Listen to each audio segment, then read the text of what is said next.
Bonjour à tous et bienvenue dans cette nouvelle vidéo. Aujourd'hui on se retrouve non pas pour parler de tatouage mais de mes derniers achats. Aujourd'hui j'étais présente à la convention internationale de reptiles et insectes, le Reptilion, qui se déroule à Rieux-la-Pape. C'est une convention qui regroupe pas mal d'éleveurs et aussi de collectionneurs, notamment dans l'entomologie, donc l'étude des insectes qui moi me passionne, et d'herpétologie, l'étude des reptiles, que j'aime beaucoup aussi, hein, mais c'est moins mon truc. Donc voilà, si jamais cette vidéo vous intéresse, je vous laisse la poursuivre avec moi. C'est parti! Du coup, comme vous pouvez le voir, j'ai quand même fait pas mal d'achats cette année. En même temps, j'économise vraiment toute l'année pour cette occasion particulière où je peux me fournir mes cadres. Donc voilà, j'aurais fait mes petits achats pour cette année. Donc ce ne sont que des achats concernant des cadres de taxidermie comme je peux avoir habituellement dans mon décor. J'ai fait juste un autre achat, mais je vous en parlerai dans une prochaine vidéo. J'ai ramené des petits insectes avec moi, encore. Et à la limite, si ça vous intéresse, je ferai juste un petit aperçu à la fin de cette vidéo. Donc voilà, restez jusqu'au bout. On commence avec ce superbe papillon. C'est un Euphaedra zipette. À la base, c'est un papillon qui est originaire d'Afrique, mais celui-ci provient d'un élevage qui a été fait en Côte d'Ivoire. On continue avec un petit scorpion à queue jaune. Si je mets le pouce en bas, c'est parce qu'il y a une grosse trace. Comment le prix a été collé avec un petit morceau de scotch et ça se voit, j'ai eu beaucoup de mal à le décoller. Donc voilà, ça c'est une espèce que vous retrouvez pas mal dans le sud de la France et on peut retrouver ça aussi dans d'autres pays. Voilà, celui-ci c'est un petit cadeau que je vous réserve pour Noël, donc je range ça tout de suite. Bon, je pense que ça se verra, je me suis pas mal amusée dans cette vidéo. Ici vous retrouverez donc un Graphium vescae, c'est un papillon originaire d'Indonésie et j'adore ces petites touches de couleur comme ça, je le trouve vraiment sublime. Ici on a un Panacea procilla du Pérou, c'est dommage qu'on n'ait pas la face externe, j'aurais dû en chercher un parce que du coup de l'autre côté il a les ailes bleues. Là elles sont rouges, elles sont vraiment jolies. Si je tire un petit peu la gueule au début, c'est parce que je vois qu'il y a plein de projections de produits qui n'ont pas été nettoyés et beaucoup de poussière. C'est pas très propre, tandis que je vais vous présenter un de mes vendeurs favoris à la fin et lui il y a zéro souci à ce niveau là. On passe maintenant à un des cadres les plus gros que j'ai acheté. Ce n'est pas le plus gros, ce sera le prochain. Ici vous êtes sur un criquet originaire de France, vous pouvez uniquement le trouver en Guyane française. Et sinon vous pouvez également le trouver au Brésil, mais c'est pas une espèce qui est très habituelle. Donc voilà, au-dessus vous avez le criquet mâle, en dessous le criquet femelle. Ce sont des Titanacris albipes et les couleurs sont absolument magnifiques. Vous pouvez aussi en retrouver en déclinaison un peu plus rosée, mais voilà, j'ai choisi celle qui était un peu plus violacée. Voilà.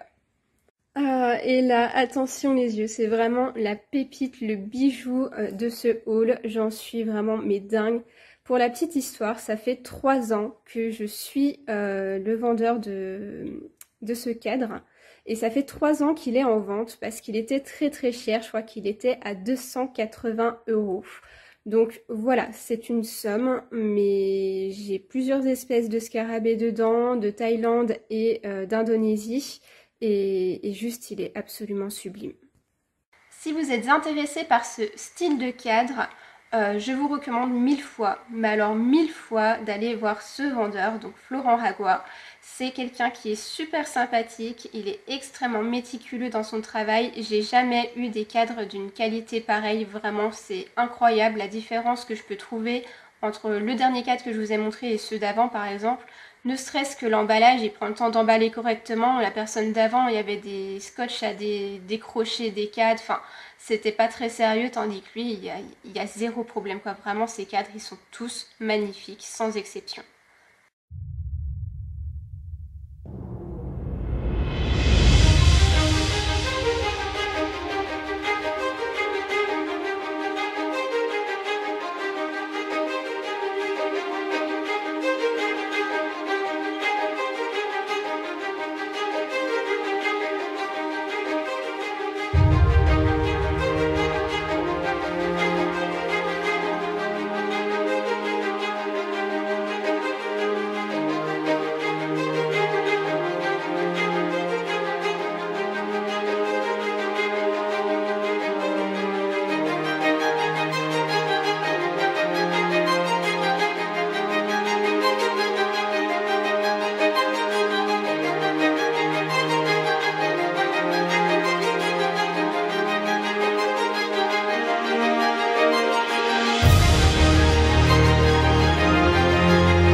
entre temps j'ai repeint les cadres en bois couleur noire et doré et voilà le résultat.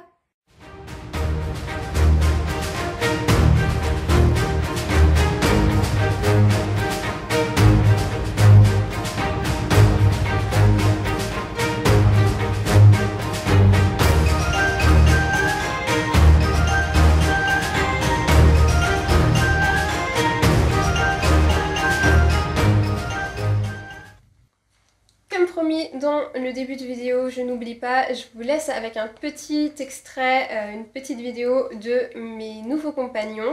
Je vous en ferai une vidéo complète dès qu'ils auront grandi un petit peu parce que du coup il va falloir que je filme leurs mues différentes, comment est-ce que j'en prends soin, etc. Comme j'avais fait pour ma vidéo pour mes papillons, du coup je vais refaire la même chose avec ces insectes là. Je vous dis pas quelle espèce, je vous dis pas ce que c'est. Je vous laisse tout de suite avec la vidéo. En attendant, je vous souhaite de passer une belle journée, une bonne soirée en fonction de quand est-ce que vous me regarderez.